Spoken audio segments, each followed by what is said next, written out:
कहानी की शुरुआत होती है कुछ दोस्तों से जो रात को मजे से पार्टी कर रहे होते हैं, लेकिन उनमें से एक लड़की बिल्कुल चुपचाप उदास बैठी होती है। जब सभी फ्रेंड्स उस लड़की को देखते हैं तो वो सब उसे पूछते हैं कि आखिर क्या वजह है, तुम इतनी उदास क्यों हो। वो बताती है कि मार्केट में एक नया ऐप लॉन्च हुआ है जो डाउनलोड करने वाले को उसकी डेथ कब होगी उसका एग्जैक्ट टाइम बता सकता है। वो लड़की बताती है कि मैं इसलिए उदास हूँ क्योंकि आज सुबह मैंने भी इस ऐप को डाउनलोड किया है और जब मैंने इस ऐप को ओपन किया तो उसने बताया कि मेरी मौत आज से ठीक 15 दिन बाद होने वाली है। ये सुनकर सभी दोस्त उस लड़की पर हंसने लगते हैं और मजाक मजाक में ये सभी उस ऐप को डाउनलोड कर लेते हैं। ये लोग शर्त लगाते हैं कि ऐप के मुताबिक जो सबसे जल्दी मरने वाला होगा उसे टेबल पर रखी सारी ड्रिंक्स अकेले खत्म करनी पड़ेगी। ऐप डाउनलोड करने से पहले सभी को एक यूजर एग्रीमेंट यानी टर्म्स कंडीशंस दिखती है और मेरी तरह ये लोग भी उसे बिना पढ़े एक्सेप्ट कर लेते हैं। उसके बाद सभी को अपनी लाइफ का काउंटडाउन दिखने लगता है। अब सब बारी बारी अपनी जिंदगी का बचा हुआ टाइम सभी को दिखाने लगते हैं। कोई 20 साल जीने वाला था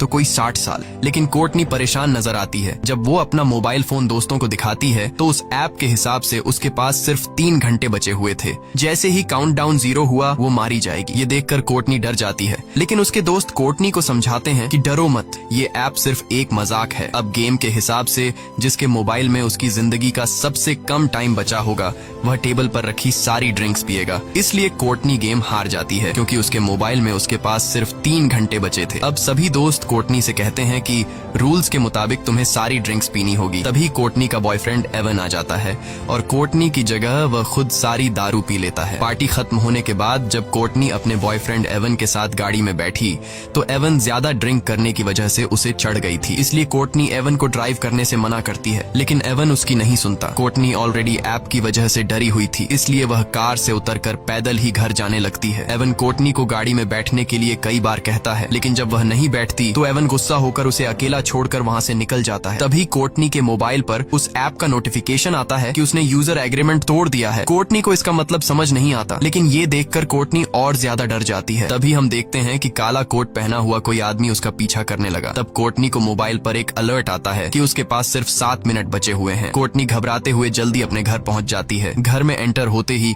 उसके कानों में अजीब सी आवाजें आने लगी और ऐप का अलर्ट भी लगातार बजता रहता है, जिससे तंग होकर वह मोबाइल को ऑफ कर लेती है। लेकिन फोन अपने आप ऑन हो गया और फिर से काउंटिंग शुरू हुई। आखिर में कोई अनजान चीज कोर्टनी को ऊपर खींच लेती है और ठीक काउंटडाउन खत्म होते ही नीचे गिरने से कोर्टनी की मौत हो जाती है। यहाँ हमें पता चलता है कि ये ऐप कोई मजाक नहीं बल्कि सच में इंसान की जिंदगी का बचा हुआ टाइम बताता है। वहीं दूसरी तरफ हम देखते हैं कि कोर्टनी का बॉयफ्रेंड एवन ने अपनी कार ठोक दी है। एवन की जान तो बच गई, पर जिस सीट पर कोर्टनी बैठने वाली थी उसमें एक पेड़ की एक बड़ी लकड़ी घुस गई थी, यानी असल में कोर्टनी की डेथ इस तरह होने वाली थी। उसके बाद हम हॉस्पिटल में क्विन नाम की एक नर्स को देखते हैं जो ट्रॉली लेकर एक पेशेंट के रूम में जाती है। वह देखती है कि पेशेंट बिना नाश्ता किए रूम से बाहर निकल गया है। क्विन जानती है कि इस वक्त वो मरीज कहाँ पर होगा, इसलिए वो सीधा उसके पास जाती है। यहाँ हम देखते हैं कि वो मरीज कोई और नहीं बल्कि कोर्टनी का बॉयफ्रेंड एवन है। एवन बहुत ज्यादा घबराया हुआ होता है। वो क्विन को काउंटडाउन ऐप के बारे में सब कुछ बता देता है कि कैसे उसकी गर्लफ्रेंड ने ये डाउनलोड किया था और ठीक उसी टाइम उसकी मौत हुई जो टाइम इस ऐप ने बताया था। क्विन एवन को समझाती है कि ये बस एक इत्तेफाक होगा। भला कोई ऐप किस तरह से किसी इंसान को उसके मरने का टाइम बता सकता है। वो उसे रिलैक्स करके सर्जरी के लिए तैयार करने की कोशिश करती है, लेकिन एवन सर्जरी के लिए किसी भी कीमत पर तैयार नहीं होता क्योंकि अब उसने भी काउंटडाउन ऐप डाउनलोड कर ली थी। ऐप के हिसाब से एवन के पास जिंदा रहने के लिए सिर्फ 19 घंटे बाकी थे और ठीक 19 घंटे बाद एवन की एक सर्जरी होने वाली है और वो समझ जाता है कि सर्जरी के दौरान वो मारा जाएगा। लेकिन क्विन एवन को हिम्मत देती है कि ऐसा कुछ नहीं होगा। कुछ टाइम बाद क्विन हॉस्पिटल की हेड नर्स से मिली। वो उसे अपने साथ ले जाती है, जहाँ एक डॉक्टर और स्टाफ के लोग केक के साथ क्विन को सरप्राइज देते हैं क्योंकि वो नर्सेज के टेस्ट में पास हो गई होती है। अब जब सब बैठकर केक खा रहे होते हैं तो क्विन सबको एवन के काउंटडाउन ऐप के बारे में बताती है। यहाँ कुछ और लोग भी बताते हैं कि हम भी इस ऐप के बारे में सुन चुके हैं। मजाक में ये लोग भी अपनी लाइफ का बचा हुआ टाइम देखने के लिए इस ऐप को डाउनलोड कर लेते हैं, जिसमें डॉक्टर सलीवन नाम का एक डॉक्टर भी शामिल होता है जो यहाँ का सबसे हेड डॉक्टर है। डॉक्टर मोबाइल में अपनी जिंदगी का बचा हुआ टाइम देखकर बहुत खुश होता है क्योंकि वह 90 साल तक जीने वाला था और बाकियों के पास भी ऐप काफी लंबा टाइम बताता है। तभी एक आदमी एक औरत को लेकर आता है जो ओवरडोज की वजह से बेहोश हो गई थी। उसकी धड़कनें और सांस रुक गई थी, लेकिन ये लोग उसे एक इंजेक्शन देकर बचा लेते हैं। पूरा दिन काम करने के बाद शाम को जब क्विन घर लौटती है तब उसे काउंटडाउन ऐप को डाउनलोड करने का नोटिफिकेशन आता है। वो इस ऐप को ज्यादा सीरियस न लेते हुए उसे डाउनलोड डाउनलोड कर लेती है और बिना सोचे समझे इस ऐप के सभी टर्म्स कंडीशंस एक्सेप्ट कर लेती है। और तभी उसे पता चलता है कि उसकी जिंदगी के सिर्फ 2 ही दिन बचे हैं। ये देखकर उसे कुछ अजीब लगता है, लेकिन क्विन इसे नजरअंदाज करके घर पहुंच जाती है। क्विन की फैमिली में उसके पिता और उसकी छोटी बहन जॉर्डन होती है, जबकि क्विन की मॉम 1 साल पहले कार एक्सीडेंट में मारी गई। अगले दिन हॉस्पिटल में एवन को दिखाया जाता है, जो बहुत ही ज्यादा घबराया हुआ होता है क्योंकि उसके मोबाइल पर उसकी लाइफ का टाइम धीरे धीरे कम होता जा रहा था और अब बस उसकी जिंदगी के कुछ ही मिनट बचे थे। वह सर्जरी कराने की बजाय हॉस्पिटल से भागने का डिसाइड करता है। जैसे ही वह भागने लगता है तभी उसके मोबाइल पर नोटिफिकेशन आता है, जिसमें बताया जाता है कि उसने यूजर एग्रीमेंट तोड़ दिया। यहाँ हमें पता चलता है कि जब कोई इस ऐप के जरिए अपने लाइफ के बचे हुए टाइम को देख लेता है तब वह अपनी मौत को टाल नहीं सकता। जिस तरह से कुछ दिन पहले एवन की गर्लफ्रेंड कोर्टनी ने कार से उतरकर पैदल जाकर अपनी मौत को टालने की कोशिश की थी, तब उसने यूजर एग्रीमेंट तोड़ दिया था और वो मारी गई। अब इसी तरह से एवन भी सर्जरी न करवाकर अपनी मौत को टालने की कोशिश कर रहा है। अब ये खुद को बचा पाएगा या नहीं, चलिए जानते हैं। एवन जैसे ही आगे बढ़ने लगा तभी एवन को शीशे में पीछे से काला साया नजर आता है, लेकिन जैसे ही एवन पीछे मुड़कर देखता है तो वहाँ पर कोई भी नहीं होता। तभी अचानक सामने का शीशा टूट गया। ये देखकर डर के मारे एवन भागकर सीढ़ियों के पास जाने लगा। वहाँ पहुँचते ही अचानक बिजली चली जाती है। तभी उसे किसी के कदमों की आवाज सुनाई देती है। जब वो अपने मोबाइल फोन का टॉर्च ऑन करता है तो सामने उसे अपनी गर्लफ्रेंड कोर्टनी नजर आती है, लेकिन उसकी गर्लफ्रेंड एक डीमन बन चुकी थी। वह उससे भागने लगता है, लेकिन जल्दबाजी में उसका मोबाइल नीचे सीढ़ियों पर गिर जाता है और कुछ देर बाद वो भूत एवन को भी मारकर सीढ़ियों से नीचे फेंक देता है। क्विन जब हॉस्पिटल आती है तो उसे पता चलता है कि एवन सीढ़ियों से गिरकर मर गया। ये सुनकर उसे एवन की बातें याद आने लगती हैं, जब वो पिछले दिन बार बार क्विन से कह रहा था कि इस ऐप के हिसाब से वो 19 घंटे बाद मारा जाएगा। इसलिए अब क्विन को भी शक होने लगता है कि क्या सच में इस ऐप ने तो एवन को नहीं मारा। अपने शक को यकीन में बदलने के लिए अब वो सीधा उस जगह पर पहुंचती है जहां पर एवन की बॉडी को रखा गया था। वो एवन का फोन उठाती है और उसे चेक करने की कोशिश करती है, लेकिन इस फोन पर एवन का फेस लॉक लगा हुआ था, जिसके लिए वो एवन की बॉडी से कपड़ा हटाती है और उसके मोबाइल फोन को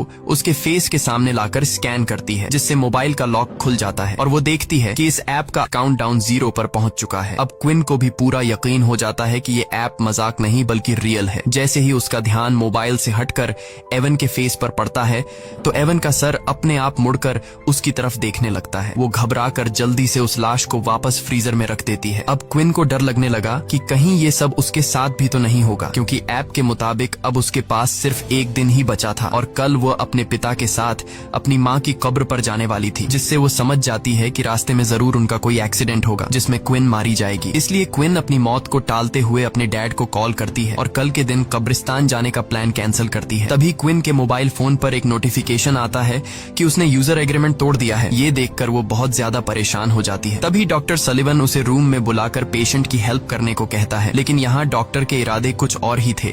वो क्विन के साथ जबरदस्ती करने की कोशिश करता है। क्विन जैसे तैसे उससे अपनी जान छुड़ाकर बाहर आते ही हेड नर्स से उसकी कंप्लेंट करने जाती है, लेकिन क्विन के बताने से पहले डॉक्टर हेड नर्स को किसी दूसरे काम में लगा देता है। घर आने के बाद रात को क्विन इंटरनेट पर इस ऐप के बारे में सर्च करती है और उसे कोर्टनी के बारे में इन्फॉर्मेशन मिलता है। उसे एक लड़की का वीडियो भी मिलता है जो बताती है कि ऐप को डाउनलोड करने के बाद से उसे अपने भाई का भूत दिखने लगा है, जो कि कई सालों पहले मर गया था। कुछ देर बाद वो लड़की कहती है कि उसका वक्त खत्म हो गया है और तभी उस लड़की को भी कुछ हो जाता है। लेकिन क्विन जब वीडियो के कमेंट चेक करती है तो कमेंट में सब लोग फेक वीडियो बोलते हैं, जिससे क्विन को थोड़ी बहुत शांति मिलती है। और जैसे ही क्विन लैपटॉप बंद करती है तभी अचानक क्विन को भी एवन का भूत दिखाई देता है, जिससे वो बहुत डर जाती है। पर जैसे ही उसने लाइट जलाई तब एवन गायब हो गया था। तभी उसे दोबारा नोटिफिकेशन आया कि उसने यूजर एग्रीमेंट तोड़ा है। वो अपने मोबाइल को जमीन पर मारकर तोड़ देती है और कमरे से बाहर निकलकर डर के मारे कार में पूरी रात गुजारती है। अगले सुबह क्विन की बहन जॉर्डन आकर उसे जगाती है। ये दोनों वापस अपने रूम में आते हैं और वहाँ क्विन की छोटी बहन जॉर्डन क्विन का टूटा हुआ मोबाइल देख लेती है, जिसमें अभी भी काउंटडाउन चल रहा था। वो क्विन से कहती है कि तुमने भी इस ऐप को डाउनलोड किया है। ये सुनकर क्विन परेशान हो जाती है, क्योंकि उसकी छोटी बहन जॉर्डन को भी इस ऐप के बारे में पता था और वो भी इस ऐप की यूजर थी। अब क्विन के मोबाइल का स्क्रीन पूरी तरह से टूट चुका था, इसलिए वो एक नया फोन खरीदने के लिए मोबाइल शॉप पर जाती है। वो सोचती है कि नए मोबाइल में वो किलर ऐप भी नहीं होगा, लेकिन क्विन के मोबाइल खरीदते ही वो ऐप अपने आप उसमें डाउनलोड हो जाता है। इस पर क्विन गुस्से में चिल्लाकर उस शॉपकीपर से इस ऐप के बारे में पूछती है, लेकिन उसे भी इसके बारे में कुछ नहीं पता था। वो दुकानदार उससे डिलीट करने की कोशिश करता है, पर इस ऐप को डिलीट करने का ऑप्शन ही नहीं था। जिसके बाद क्विन गुस्से से उस दुकानदार से अपना मोबाइल लेकर वहाँ से चली जाती है। क्विन की बातें सुनकर मैट नाम का लड़का उस दुकानदार के पास आता है। वह भी दुकानदार से इस ऐप के बारे में पूछता है। दूसरी तरफ क्विन घर वापस जाने के लिए अपनी गाड़ी में बैठ जाती है, लेकिन जैसे ही उसने सामने लगे शीशे में देखा तो उसकी गाड़ी के पीछे काले कपड़े पहने एक आदमी खड़ा था। जैसे ही उसने पीछे मुड़कर देखा तो वो गायब हो गया। तभी अचानक किसी अजीब क्रीचर के हाथों ने उसका मुंह ढक दिया, जिससे उसकी गाड़ी तेजी से रिवर्स जाने लगती है और पीछे खड़ी गाड़ी से टकराने से बच जाती है। तभी दूसरी गाड़ी का आदमी गुस्से में बाहर निकलकर क्विन पर चीखने लगता है, लेकिन तभी वही दुकान का कस्टमर मैट बाहर आकर सारी सिचुएशन संभाल लेता है। वह क्विन को बताता है कि मैंने भी इस ऐप को डाउनलोड किया है और मैं तुमसे भी पहले मरने वाला हूँ। अब दोनों एक बार में बैठकर ऐप के बारे में बात करने लगते हैं। मेट क्विन से कहता है कि जब तुमने इस ऐप को डाउनलोड किया था तब तुमने यूजर एग्रीमेंट पढ़ा था, जिस पर क्विन जवाब देती है, नहीं, मैंने डायरेक्ट टर्म्स कंडीशंस एक्सेप्ट कर ली थी। मैट कहता है, मैंने भी यही गलती की थी। अब इन दोनों को पछतावा होता है कि टर्म्स कंडीशंस एक्सेप्ट करने से पहले हमने एक बार उसे पढ़ लिया होता। तभी मैट को बार में एक नशेड़ी दिखता है। उसे देखकर मैट के दिमाग में एक आइडिया आता है। वो क्विन से कहता है कि क्यों ना हम इस नशेड़ी से उसके मोबाइल फोन में ये एप्लीकेशन डाउनलोड करवाए, जिसके जरिए हम टर्म्स कंडीशंस देख पाएंगे। जिसके बाद ये दोनों उस नशेड़ी के पास जाते हैं, जो कि वो नशेड़ी इधर उधर की बातें कर रहा था। तो ये दोनों उसे भी ऐप को डाउनलोड करने के लिए उकसाते हैं, जिसके बाद वो नशेड़ी मान जाता है जब वो काउंटडाउन ऐप को डाउनलोड कर लेता है। और जैसे ही टर्म्स कंडीशंस वाली जगह पर पहुंचता है तो क्विन उससे मोबाइल लेकर अच्छी तरह से पढ़ने लगती है। और अब जाकर उन्हें एक रूल के बारे में पता चलता है कि ऐप में अपनी मौत का समय देखने के बाद यूजर अपनी मौत को टालने की कोशिश नहीं कर सकता। इन दोनों ने ही अपनी ट्रिप कैंसिल करके ये एग्रीमेंट तोड़ दिया था। ये सब सुनने के बाद भी वो पागल नशेड़ी उन टर्म्स कंडीशंस को एक्सेप्ट कर लेता है। लकीली उस नशेड़ी को पता चलता है कि वो और 40 साल जिएगा। तब क्विन को याद आता है कि जिस हॉस्पिटल में मैं काम करती हूँ उस हॉस्पिटल में एक पादरी है, शायद वो हमें इस हालात से निकलने का कोई रास्ता बता सके। इसके बाद क्विन और मैट हॉस्पिटल जाते हैं और पादरी को डीमन की सारी कहानी समझाते हैं। पादरी कहता है कि वो डीमंस पर यकीन नहीं रखता, इसलिए वो उन्हें एक दूसरे पादरी का एड्रेस देता है जो कि डीमंस के मामलों में एक्सपर्ट है। जाने से पहले हेड नर्स क्विन को एक मीटिंग में ले जाती है, जहाँ डॉक्टर सलिवन उल्टा क्विन पर इल्जाम लगा देता है कि उसने क्विन को नहीं बल्कि क्विन ने उसे हरास किया था। लेकिन जब क्विन सफाई पेश करने लगती है तब मीटिंग का हेड क्विन की कोई बात नहीं सुनता और क्विन को जॉब से निकाल देता है। क्विन को अब जॉब की कोई परवाह नहीं थी, क्योंकि अब बात उसकी जान पर बनी थी। इसके बाद ये दोनों एक चर्च में पहुंचते हैं, जहां ये दोनों एक आदमी को ढूंढते हैं जिसके बारे में उन्हें पादरी ने बताया था।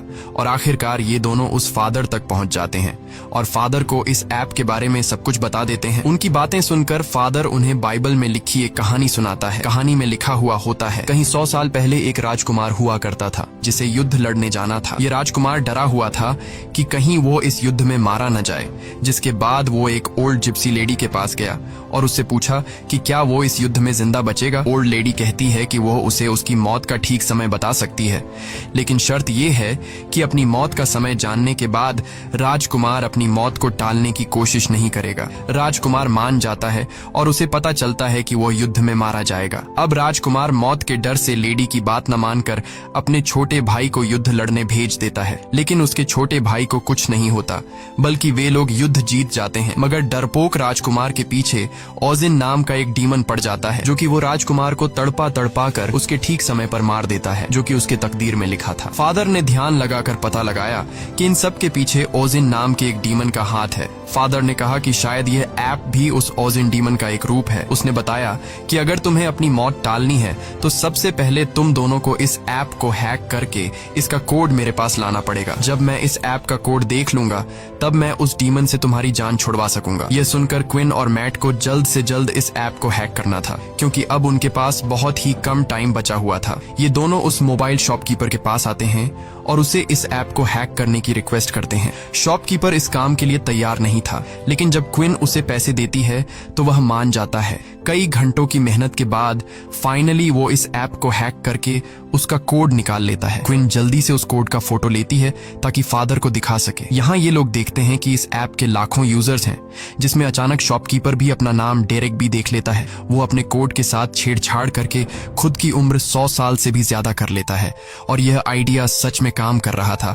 अब डेरेक के पास इस ऐप का फुल एक्सेस था, वो जितना चाहे किसी का भी उम्र बढ़ा सकता था। शॉपकीपर क्विन और मैट की रिक्वेस्ट पर इन दोनों का भी उम्र बढ़ा देता है। तभी क्विन को डेटाबेस में अपनी सिस्टर जॉर्डन का नाम दिखता है और उसकी मौत तो क्विन से भी 3 मिनट पहले होने वाली थी, यानी कि उस एक्सीडेंट में क्विन और जॉर्डन दोनों ही मरने वाली थी। खैर, क्विन जॉर्डन की भी उम्र बढ़ा लेती है। अब क्विन और मैट बहुत खुश हो जाते हैं क्योंकि अब उन्हें मौत का डर नहीं था, लेकिन ये खुशी कुछ ही देर की मेहमान थी। इसके बाद क्विन और मैट एक साथ क्विन के घर पहुंचे और सेफ्टी के लिए एक ही रूम में रात गुजारने का फैसला किया, क्योंकि अब भी उनके दिलों में डीमन का डर मौजूद था। रात के वक्त जब वो सोने वाले थे तब क्विन मैट से पूछती है कि उसने ये ऐप क्यों डाउनलोड की थी। मैट बताता है कि कुछ साल पहले उसका एक छोटा भाई था जो एक बहुत ही डिसेंट लड़का था। वो हमेशा बीमार रहता था और बीमारी के चलते एक दिन उसकी मौत हो गई और तब से मैट को मौत से डर लगने लगा। जब उसे इस ऐप के बारे में पता चला तो वो जानना चाहता था कि वो खुद कब तक जिंदा रहने वाला है, इसलिए मैंने यह डाउनलोड की। इसके बाद क्विन मैट को अपनी स्टोरी सुनाती है कि एक रात वो अपनी मॉम को बिना बताए एक पार्टी में चली गई थी। जब उसकी माँ उसे ढूंढने के लिए घर से बाहर निकली तो रास्ते में उसका कार एक्सीडेंट हुआ जिससे उसकी मौत हो गई। एक दूसरे को खुद की स्टोरी सुनाने के बाद ये दोनों सो जाते हैं। तब आधी रात में डीमन फिर से क्विन को डराने आ जाता है। क्विन के कानों में एक अजीब आवाज गूंजती है जिससे उसकी आंख खुल जाती है। उसने देखा कि मैट का हाथ उसके पेट पर है। वो मैट का हाथ हिलाकर उसे जगाने की कोशिश करती है, लेकिन तभी असली मैट दरवाजा खोलकर अंदर आया। असल में क्विन के पेट पर किसी और का नहीं बल्कि डीमन का हाथ था। यहाँ डीमन क्विन पर हमला करता है, लेकिन मैट हिम्मत दिखाते हुए उसका कंबल छीन लेता है जिससे डीमन भाग जाता है। और यहाँ उन्हें पता चलता है कि उनका ऐप को हैक करने से कोई फायदा नहीं हुआ, क्योंकि उनका काउंटडाउन वापस अपने वक्त पर आ गया है। अब क्विन को अपनी छोटी बहन जॉर्डन की फिक्र होने लगी। उधर जॉर्डन को भी डीमन डराना शुरू कर देता है, लेकिन इससे पहले कि जॉर्डन को कुछ हो जाता तभी क्विन उसे लेने पहुंच जाती है। जॉर्डन बहुत ज्यादा डरी हुई थी। अब तीनों एक साथ मिलकर फादर जॉन के पास जाते हैं। क्विन उसे बताती है कि ऐप को हैक करने का प्लान नाकाम हुआ, अब भी डीमन हमारा पीछा कर रहा है। इसके बाद उन्होंने ऐप को हैक करने वाला कोड फादर को बताया। फादर कोड को अच्छी तरह से पढ़ने के बाद समझ जाता है कि जो भी यूजर एग्रीमेंट तोड़ता है उस पर ओजिन का श्राप यानी कर्स लग जाता है, जो कि फादर के हिसाब से एक अच्छी बात है क्योंकि कर्स को तोड़ा जा सकता है। अब फादर ने डीमन को उसी के खेल में फंसाने का प्लान बनाया। वो बताता है कि अगर तुम लोग डीमन को झूठा साबित कर दो तो ये कर्स टूट जाएगा, यानी कि अगर कोई एक इंसान भी ऐप के बताए हुए टाइम से थोड़ा पहले या 2-4 सेकंड बाद में भी मरता है तो डीमन झूठा साबित हो जाएगा और इस तरह से कर्स टूट जाएगा।